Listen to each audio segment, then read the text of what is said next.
Good morning friends, मैं आकांक्षा। हमने पिछली कक्षा में सूर्य की आंतरिक संरचना के बारे में देखा था, जिसके अंतर्गत हमने कोर, रेडिएशन जोन और कन्वेक्शन जोन का अध्ययन किया था। इसके साथ ही हमने कन्वेक्शन जोन के 3 भागों कोरोना, फोटोस्फीयर तथा क्रोमोस्फीयर का भी अध्ययन किया था। ठीक है, आज की क्लास में हमने ये भी देखा था पिछली क्लास में कि क्यों सूर्य ग्रहण को नग्न आंखों से न देखने की सलाह दी जाती है। तो चलिए आज की क्लास स्टार्ट करते हैं। आज की क्लास में हम सूर्य की कुछ प्रमुख प्रॉपर्टीज़ जैसे सनस्पॉट है, फ्लेयर है इत्यादि का अध्ययन करेंगे।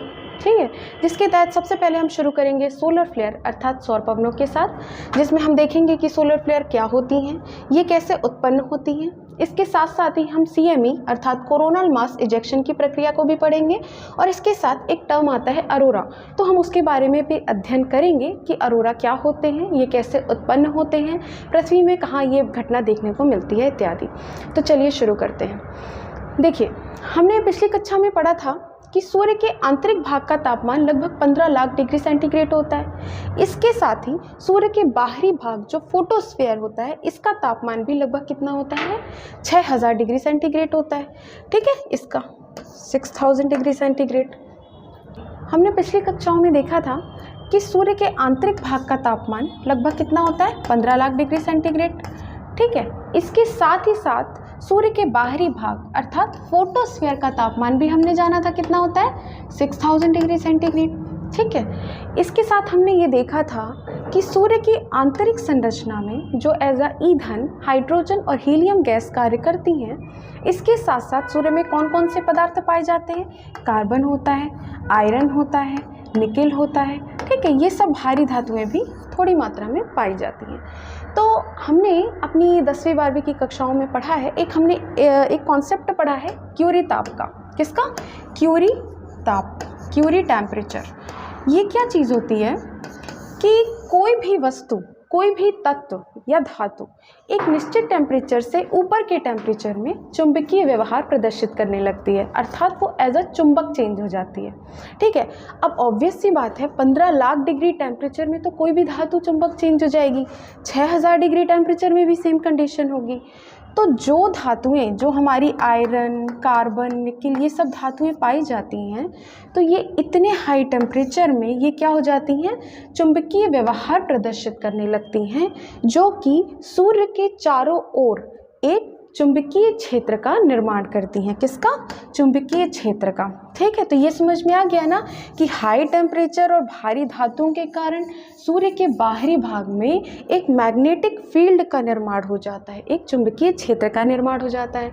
इसके साथ साथ ही क्या होता है, हमने ये भी पढ़ा था कि कोर के हैवी टेम्परेचर के कारण जो इलेक्ट्रॉन्स होते हैं वो संवहित विकिरण के रूप में क्या करते हैं, बाहर की ओर गमन करते हैं। ठीक है, हमने देखा था।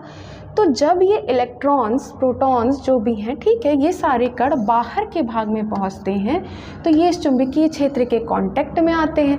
तो जब ये इस चुंबकीय क्षेत्र के कांटेक्ट में आएंगे तो ये इलेक्ट्रॉन्स आवेशित कणों के रूप में बदल जाते हैं। क्या होता है?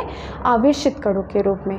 ठीक है, तो ये जो आवेशित कण होते हैं ये बहुत तेज इंटेंसिटी में, बहुत तेज गति के साथ सूर्य के बाहर भागते हैं। क्या करते हैं? बाहर निकलते हैं। बहुत भारी द्रव्यमान में, बहुत भारी मात्रा में चुंबकीय कण सूर्य के बाहर निकलते हैं। तो ये जो कण होते हैं, जो संवहित विकिरण के रूप में होते हैं, इन्हीं विकिरणों को हम क्या कहते हैं? सोलर फ्लेयर अर्थात सौर पवनें। ठीक है, समझ में आया। और ये बहुत ज़्यादा द्रव्यमान के रूप में एज अ मास कहेंगे ना, निकलते हैं। तो इस वजह से इन्हें एक और संज्ञा दी गई है, किसकी? CME अर्थात coronal mass ejection, coronal mass ejection. ठीक है, तो हमें समझ में आया कि इतने हैवी टेम्परेचर के कारण और बाहर के मैग्नेटिक फील्ड के कारण जो इलेक्ट्रॉन्स होते हैं वो आवेशित कण के रूप में परिवर्तित हो जाते हैं, जो कि एक भारी द्रव्यमान में बाहर निकलते हैं सूर्य के।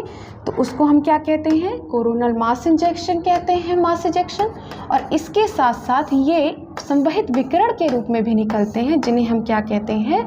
सोलर फ्लेयर अर्थात सौर पवनें। तो हमारा ये कॉन्सेप्ट क्लियर हुआ कि सोलर फ्लेयर्स क्या होती हैं। ठीक है, अब देखिए, ये देखिए, अब हमने अभी ये पढ़ा कि इजेक्शन होता है, ठीक है, ये सोलर फ्लेयर्स निकली है ना, ये सोलर विंड के रूप में, फ्लेयर के रूप में ये सूर्य से बाहर निकली। अब हमें आम जीवन में पता है कि कोई भी व्यक्ति हो, कोई भी पिंड हो, इनका एक अपना आकर्षण होता है, ठीक है। सूर्य एक अपने आप में एक इतना बड़ा पिंड है, तो उसका भी एक आकर्षण बल होगा, ठीक है। तो क्या होता है कि जब ये फ्लेयर्स, जब ये विंड कण, आवेशित कण, कुछ भी बोलें, ये जब सूर्य से बाहर निकलते हैं तो इनमें से कुछ जो कण होते हैं वो सूर्य के आकर्षण के कारण वापस चले आते हैं सूर्य के पास से, लेकिन कुछ होते हैं जो इसके आकर्षण को पार करके सूर्य के बाहर निकल जाते हैं, ठीक है। तो दो चीज़ें हो गई, या तो कण बाहर निकलेंगे या तो कण वापस सूर्य में आ जाएंगे। तो हम दोनों कंडीशन को एक एक करके पढ़ेंगे। तो पहली कंडीशन हम पढ़ेंगे उन कणों के बारे में जो कि सूर्य के गुरुत्वाकर्षण को छोड़ के बाहर निकल गए, ठीक है। तो चलिए आइए कंटिन्यू करते हैं। तो देखिए, ये सोलर कुछ वो जो चुंबकीय आवेशित कण हैं जो बाहर निकल गए। अब हमें पता है कि सौर मंडल का जनक कौन है? सूर्य है।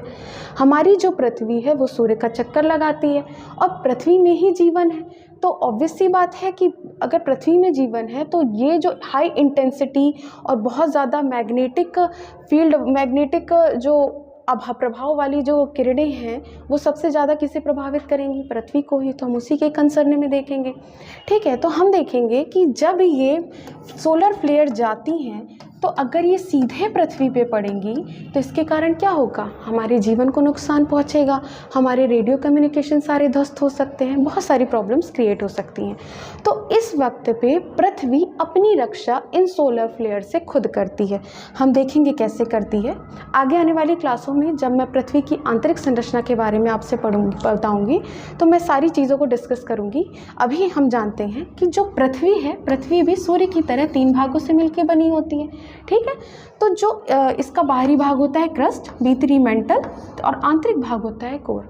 तो जो पृथ्वी का आंतरिक भाग होता है कोर, इसमें लगभग 99% 99% भारी धातुएं, कौन सी? निकेल और आयरन पाई जाती हैं, ठीक है, लगभग 99%। और इसके कोर का टेम्परेचर भी लगभग कितना होता है? 6000 डिग्री सेंटीग्रेड होता है। तो अभी हमने कुछ देर पहले क्यूरी ताप के बारे में पढ़ा था, ठीक है। तो वही चीज़ यहाँ पे भी लगती है इतने हैवी टेम्परेचर में, और ये भारी धातुएं क्या करती हैं? चुंबकीय क्षेत्र का निर्माण करती हैं। तो इन धातुओं के द्वारा जो चुंबकीय क्षेत्र है ना, यही पृथ्वी के मैग्नेटिक फील्ड का निर्माण करता है, जो कि सूर्य से आने वाली सोलर फ्लेयर के अगेंस्ट एक रक्षक, एक शील्ड की भांति कार्य करता है। समझ में आया? क्योंकि दो समान चीज़ें, कहते हैं ना, लोहा लोहे को काटता है। तो इतनी हैवी इंटेंसिटी वाली जो चुंबकीय पवनें, जो चुंबकीय फ्लेयर्स आती हैं, उनको हमारी पृथ्वी का चुंबकीय क्षेत्र ही उनसे हमारी रक्षा करता है, ठीक है। तो क्या होता है कि जब पृथ्वी के वायुमंडल में ये जो मैग्नेटिक शील्ड है पृथ्वी का, जब ये हमारी सोलर फ्लेयर से टकराता है, तो हमें एक चीज़ पता है ना कि जब दो पिंड आपस में टकराते हैं तो एनर्जी जनरेट होती है। यहाँ पे ये एनर्जी, जब हमारे पृथ्वी का मैग्नेटिक शील्ड सोलर विंड से टकराता है, ये एनर्जी प्रकाश के रूप में निकलती है और ये एक ओवल शेप में हमें दिखाई देती है। देखिए ये इस तरीके से, ठीक है, इस तरीके से हमें एक ओवल शेप में हमारे जो पोल्स होते हैं नॉर्थ और साउथ, तो ये इस तरीके से एनर्जी दोनों पिंडों के टकराने से इस तरीके से हमें दिखाई देती है, ठीक है। तो जो ये लाइट दिखाई देती है ना, इसे हम क्या बोलते हैं? इस लाइट को हम बोलते हैं अरोरा। क्या बोलते हैं? अरोरा। अब यहाँ पे 2 क्वेश्चन जनरेट होते हैं। पहला ये कि क्या रीज़न है कि अरोरा सिर्फ पोल्स में ही बनते हैं, ठीक है, क्यों हमारी भूमध्य रेखा में नहीं बन जाते, है ना। और दूसरा ये कि क्या रीज़न है कि हमारा मैग्नेटिक फील्ड इधर पे ही इतनी हैवी इंटेंसिटी से काम कर रहा है, इतनी इफेक्टिवली काम कर रहा है, इतने ज़्यादा अच्छे तरीके से, ठीक है। तो इसके बारे में हम दोनों क्वेश्चन एक एक करके देखते हैं। पहली चीज़ कि क्या रीज़न है कि हमारा जो मैग्नेटिक फील्ड है, हमारी पृथ्वी का जो चुंबकीय क्षेत्र है, वो पोल्स में अच्छी तरीके से कार्य करता है। तो देखिए, हमारी जो पृथ्वी है वो ना ज्वाइड आकार की है, अर्थात भू-आभ। ये ना अपने, ये केंद्र हो गया पृथ्वी का, ठीक है। तो ये अपने पोल्स में, ये हमारा नॉर्थ पोल है, ये हमारा साउथ पोल्स है, तो ये अपने पोल्स में ना चपटी हुई है। क्या है? चपटी हुई है। जबकि ये जो हमारा ईस्ट और वेस्ट साइड है, जो भूमध्य रेखा वाला पार्ट है, इसमें ये फैली हुई है। अब आप ये बताइए कि कोई भी चीज़ केंद्र में, हमने अभी देखा कि केंद्र में बहुत हैवी टेम्परेचर है 6000 डिग्री सेंटीग्रेड का, ठीक है, और भारी धातुओं के कारण यहाँ क्या है? चुंबकीय क्षेत्र का निर्माण हो रहा है। तो हम ये भी देख रहे हैं कि यहाँ से नॉर्थ साउथ पोल ज़्यादा पास है केंद्र के कंपैरेटिवली ये वाले पार्ट के, है ना, हमारे भूमध्य रेखा के पार्ट के। तो ये रीज़न होता है कि नॉर्थ और साउथ पोल में सबसे ज़्यादा अफेक्टिव तरीके से चुंबकीय क्षेत्र कार्य करता है। ठीक है, एक क्वेश्चन कंप्लीट हुआ, हमारा एक जो डाउट था वो ख़त्म हुआ।